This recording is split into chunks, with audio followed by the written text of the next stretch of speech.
Hello there, guys. This is the Mega Dashi back for more reading of No Easy Day, an autobiography by Mark Owen, a member of the SEAL team that took down Osama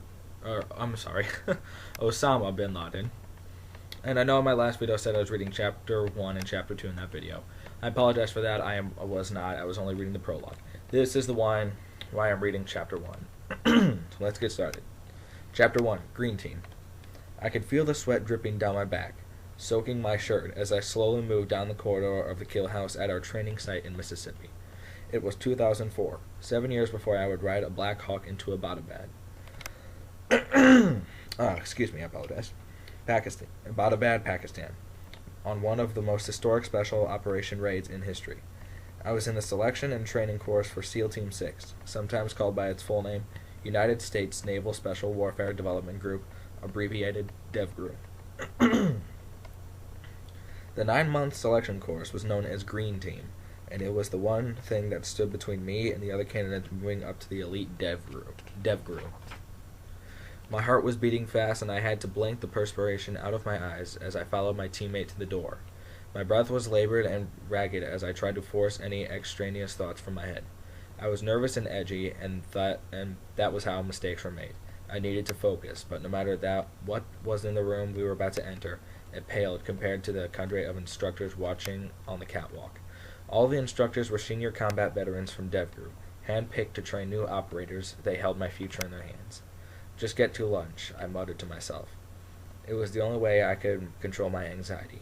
In 1998, I'd made it through basic underwater demolition SEAL, or BUDS, by focusing just making it to the next meal. It didn't matter if I couldn't feel my arms as we hoisted logs over our heads, or if the cold surf soaked me to the core. It wasn't going to last forever. There was a saying, how do you eat an elephant? The answer is simple, one bite at a time. Only my bites were separated by meals. Make it to breakfast, train hard until lunch, and focus until dinner, repeat. In 2004, I was already a SEAL, but making it to DevGru would be the pinnacle of my career. As the Navy's counterterrorism unit, DevGru did hostage rescue missions, tracked war criminals, and since the attacks on September 11th, hunted and killed al-Qaeda fighters in Afghanistan and Iraq. But nothing about making it through Green Team was easy. It was no longer good enough for me to be a SEAL. During Green Team, just passing was failing, and second place was the first loser. The point was not to meet the minimums, but to crush them. Success in Green Team was about managing stress and performing at your peak level, all the time. Before each training day, we completed a punishing physical training or PT workout of long runs, push-ups, pull-ups, and anything else the sadistic instructors could cook up. We pushed cars, and on multiple occasions we pushed buses. When we got to the kill house, a purpose-built ballistically safe building made up of hallways and rooms used to practice close quarters combat, or CQB, our muscles were already tired and sore. The point of doing the PT was to make us physically tired to stimulate the stress of a real mission before they tested us in a demanding tactical environment. I didn't have enough time to steal a glimpse at the instructors as we moved down the hall. This was the first day of training, and everybody's nerves were running high. We had started CQB training after completing a full month's worth of high-altitude parachute training in Arizona. The pressure to perform had been evident there too, but once we got to Mississippi, it was ratcheted up. I shook the nagging aches and pains from my mind and concentrated on the door in front of me. It was made of thin plywood with no doorknob. The door was battered and broken from teams that went before us, and my teammate easily pushed it open with his gloved hand. We paused for a second at the threshold, scanning for targets before we entered. The room was square with rough walls made of old railroad ties to absorb the live rounds. I could feel my teammate enter behind me as I swept my rifle in an arc, searching for the target. Nothing. The room was empty. Moving, my teammate called as he stepped into the room to clear around a corner. Instinctually, I slid into position to cover him. As soon as I started to move, I could hear murmuring above me in the rafters. We couldn't stop, but I knew one of us had just made a mistake. For a second, my stress level spiked, but I quickly pushed it out of my mind. There was no time to worry about mistakes. There were more rooms to clear. I couldn't worry about the mistakes I made in the first room. Back in the hall, we entered the next room. I spotted 2 targets as I entered. To the right, I saw the silhouette of a crook holding a small revolver. He was wearing a sweatshirt and looked like a 1970s thug from the movies. To the left, there was a silhouette of a woman holding a purse. I snapped a shot off at the crook seconds after stepping into the room. The round hit center mass. I moved it toward it, shooting a few more rounds. "Clear," I said, lowering my muzzle. "Clear," my teammate answered. "Save him and let him hang," one of the instructors said from above. No less than 6 instructors were looking down at us from a catwalk that spouted out over the kill house. They could walk safely along the hallways, watching as we cleared the different rooms, judging our performance and watching any tiny mistakes. I put my rifle on safe and let it hang against me by its sling. I wiped beads of sweat out of my eyes with my sleeve. My heart was still pounding even though we were finished. The training scenarios are pretty straightforward. We all knew how to clear rooms. It was the process of clearing a room perfectly under the stimulated stress of combat that would set us apart. There was no margin of error, and at that moment I wasn't sure exactly what we had done wrong. "Where was your move call?" Tom, one of the instructors, said to me from the catwalk. I didn't answer. I just nodded. I was embarrassed and disappointed. I'd forgotten to tell my teammate to move in the first room, which is a safety violation. Tom was one of the best instructors in the course. I could always pick him out because he had a huge head. It was massive, like it housed a giant brain. It was his one distinct physical trait. Otherwise, you'd miss him because he was mellow and never seemed to get upset. We all respected him because he was both firm and fair. When you made a mistake in front of Tom, it felt like you let him down. His disappointment with me was plastered across his face. No screaming, no yelling, just the look. From above, I saw him shoot me the, "Dude, really? Did you just do that?" look. I wanted to speak or at least try and explain, but I knew they didn't want to hear it. If they said you were wrong, you were wrong. Standing below them in an empty room, there was no argument or explaining.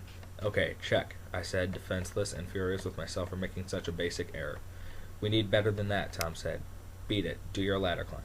Snatching up my rifle, I jogged out of the kill house and sprinted to the rope ladder hanging on a tree about 300 yards away. Climbing up the ladder rung by rung, I felt heavier. It wasn't my sweat-soaked shirt or my 60 pounds of body armor gear strapped to my chest. It was my fear of failure. I'd never failed anything in my SEAL career. When I got to San Diego 6 years earlier from Buds, I never doubted I'd make it. A lot of my fellow Buds candidates who arrived with me either got cut or quit. Some of them couldn't keep up with the brutal beach runs, or they panicked underwater during scuba training. Like a lot of other Buds candidates, I knew I wanted to become a SEAL when I was 13.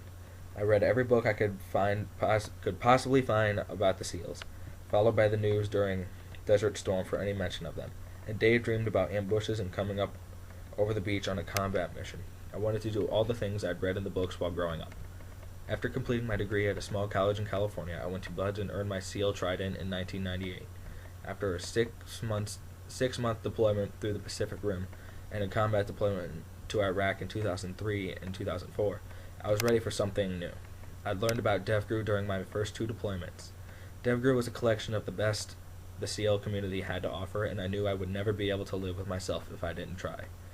The Navy's counterterrorism unit was born in the aftermath of Operation Eagle Claw, the failed 1980 mission ordered by President Jimmy Carter to rescue 52 Americans held captive in the U.S. Embassy in Tehran, Iran. After the mission, the Navy identified a need for a force capable of successfully executing those kind of specialized missions and tapped Richard Marcinko, to develop a maritime counterterrorism unit called SEAL Team 6. The team practiced hostage rescues as well as infiltrating enemy countries, ships, naval bases, and oil rigs. Over time, missions branched out to counter-proliferation of weapons of mass destruction. At the time Marcinko established the command, there were only 2 SEAL teams, so 6 was chosen to make the Soviets think the Navy had more teams. In 1987, SEAL Team 6 became DevGru. The unit started with 75 operators, handpicked by Marcinko. Now all the members of the unit are handpicked from the other SEAL teams and explosive ordnance disposal units. The unit has grown significantly and filled out with numerous teams of operators as well as support staff, but the concept remains the same. The unit is part of a joint operations command called JSOC. DevGru works closely with other National Missions Force teams like the Army's Delta Force. One of DevGru's first missions was in 1983 during Operation Urgent Fury. Members of the unit rescued Grenada's Govern, Governor General Paul Scoon during the U.S.-led invasion of the small Caribbean nation after a communist takeover. Scoon was facing execution.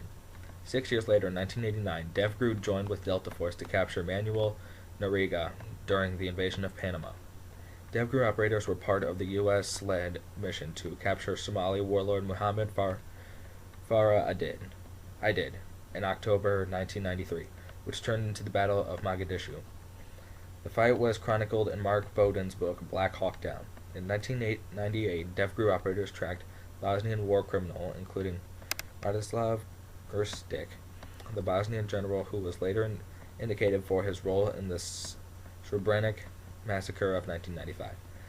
Since September 11, 2001, DevGru operators had been on a steady cycle of deployments in Iraq and Afghanistan, targeting al-Qaeda and Taliban commanders. The command got the immediate call to insert into Afghanistan after September 11, 2001, and operators in the command were responsible for some of the high-profile missions like the Jessica Lynch rescue in Iraq in 2003. It was missions like these and the fact that they are the first to get the call that motivated me. Before you can screen for Green Team, you need to be a SEAL, and most candidates typically have 2 deployments. The deployments usually mean the candidate has the necessary skill level and experience, which was needed to complete the selection course. As I climbed the rungs of the ladder in the Mississippi heat, I couldn't help but think about how I almost failed the 3-day screening process before even starting Green Team. The dates for the screening fell during my unit's land warfare training. I was at Camp Pendleton, California, hiding under a tree, watching Marines build a base camp. It was 2003, and we were a week into our reconnaissance training block when I got orders to report back to San Diego to start the 3-day screening process. If I was lucky enough to get selected, I would begin the 9-month Green Team training course. If I was lucky enough to pass, I would join the ranks of DevGru. I was the only one in my platoon going. A buddy in a sister platoon was also screening. As we drove down together, we both were washing the green paint off our faces, still dressed in our camouflage uniform. We smelled of body odor and bug spray after spending days in the field. My stomach hurt from eating nothing but meals ready to eat, and I tried to hydrate, sucking down water as we drove. I was not in the best physical shape, and I knew the first part of the screening was a fitness test. The next morning we were out at the beach. The sun was just peaked over the horizon, and I finished the 4-mile time to run. After a short break, I joined about a dozen other candidates in line on a concrete pad. A breeze blew off the Pacific, and there was a little chill in the air from the night before. At any other time, it would have been a pretty morning on the beach. I was already tired from the run, and we still had push-ups, sit-ups, and pull-ups before the swim. I easily passed the push-ups test, despite the instructors nitpicking each rep. Exercise had to be perfect or it didn't count. Rolling on my back, I prepared for the sit-ups test. I was really tired, and I knocked out the first sit-ups. Being out in the field hadn't helped my stamina. I got into a good rhythm at first, but it was broken when the instructor stopped next to me and started repeating some of the numbers of my reps. 10, 10, 10, he said. 10, 11, 12, 12. My technique wasn't textbook. He was repeating the numbers that weren't perfect. Every time he repeated a number, I was more ashamed. I was getting tired, but I wasn't getting any closer to meeting the test standard. 1 minute. I was always behind as the call came and was quickly running out of time. If I failed the sit-ups, I was done. Doubt started to creep into my mind. I started to come up with bullshit excuses like I was ill-prepared because I had been training with my unit, rather than preparing for this test. 30 seconds. With half a minute to go, I was 10 short of the minimum number. Next to me, another guy had already passed the number, and he was knocking out even more as fast as he could go. My mind was spinning, and I couldn't believe I was failing. Forcing the poisonous thoughts from my mind, I forced on technique. Soon, I was making up ground. 10 seconds. I was close. My stomach ached. My breath came in gasps. My fatigue was replaced with fear. I was in shock. I couldn't fail. There was no way I could go back to my platoon knowing I couldn't even pass the physical fitness test. 5, 4, 3, as the instructors called time, I finished my last sit-up. I squeaked by, passing the minimum by 2 measly sit-ups. I was spent, but I still had to do the pull-ups. Walking to the bar, the near failure scared some adrenaline into me, and I was able to pass the pull-ups test without issue. The final event was a swim in San Diego Bay. The water was calm. We had wetsuits on, so I couldn't feel the chill of the water. I started strong. One of the guys screening had been a Naval Academy swimmer and was well ahead of me, but I was in second place. I kept pulling, but it felt like I was going slow. I felt like swimming on a treadmill. When I got to the finish line, the instructors told me I'd failed. It turned out everyone except the academy swimmer failed. That caught the attention of the instructors, and they checked the tide schedule after a quick review of the currents. Word came down that we had been swimming against the tide. We're going to do the whole test again tomorrow, he said, and they told us to my relief. Part of the challenge was that you're tired by the time you get to each exercise, so we couldn't just repeat the swim. I knew I was going to have to do the sit-ups again, and in the back of my mind, I knew I wasn't going to get my abs in shape in one night. It was a mental thing. I went in there ready to kick ass the next day, and I willed my way to a passing score. I knew my scores weren't great, and I was concerned about how they'd be received during the oral board the next day. Just because I passed the minimum scores didn't mean anything in the big scheme of things. This was a selection course for the best of the best, and I was not showing the instructors that I was prepared. I arrived early for my interview in my dress blue uniform with all of my ribbons and awards. I'd gotten a haircut the day before and made sure my shave was close. I looked like a diagram out of a uniform textbook. It was one of the rare times I knew a haircut, shine shoes, and pressed uniform really mattered for SEAL. At least it gave the instructors one less thing to pick on during the board. Inside the conference room was a long table at the far end. Seated at the table were half a dozen Master Chiefs, a psychologist who had tested us on the second day of screening, and a career counselor. A single chair sat in front of the board. I walked into the room and took a seat. For the next 45 minutes, they took turn lobbing questions at me. I'd never been under fire like this. I didn't know that before I arrived, the board had already talked to my platoon chief and commander at SEAL Team 5. They had an idea of who I was, but this was the only time they'd get a chance to size me up in person. To this day, I can't remember who sat on my oral board. To me, they were just high-ranking operators who held my future in their hands. It was up to me to convince them to select me. But the poor physical fitness score wasn't helping my case. "Do you know what you're screening for?" one of the chiefs said. "Do you know what you're trying out to do? This is the entry-level test. You're getting ready for the big leagues here, and this is what you show?" I didn't hesitate. I knew they'd hit me on this, and I only had one play. "I take full responsibility," I said. "I'm embarrassed to sit here and show you that PT score. All I can tell you is that if I show up, if I am selected, those scores are never going to happen again. I'm not going to give you any excuses. This is on me. It was on nobody but myself." I searched their faces to see if they believed me. There was no indication if they did or not. All I got were blank stares. The barrage of questions continued to keep me off balance. They wanted to see if I could keep my composure. If I can't sit in a chair and answer our questions, then what am I going to do under fire? If they wanted to make me uncomfortable, they succeeded, but mostly I was embarrassed. These people who I looked up to and aspired to be like, and here I was, a young SEAL who had barely passed the sit-up test. At the end of the board, they dismissed me. "We'll let you know within the next 6 months if you have been selected." As I left the room, I figured I had a 50-50 chance of making it. Back at Camp Pendleton, I smeared fresh green paint on my face and snuck back into the field to join my teammates for the last few days of the training mission. "How did it go?" my chief asked when I linked up with the team. "I don't know," I said. I wasn't telling anyone about the fitness tests. I knew there was a real chance I had failed. I was in the middle of my SEAL Team 5 deployment to Iraq when I finally got the news. My platoon chief called me into our operations center. "You screened positive," he said. You'll be getting orders to Green Team when we get back." I was shocked because in my mind I had been preparing myself for the worst.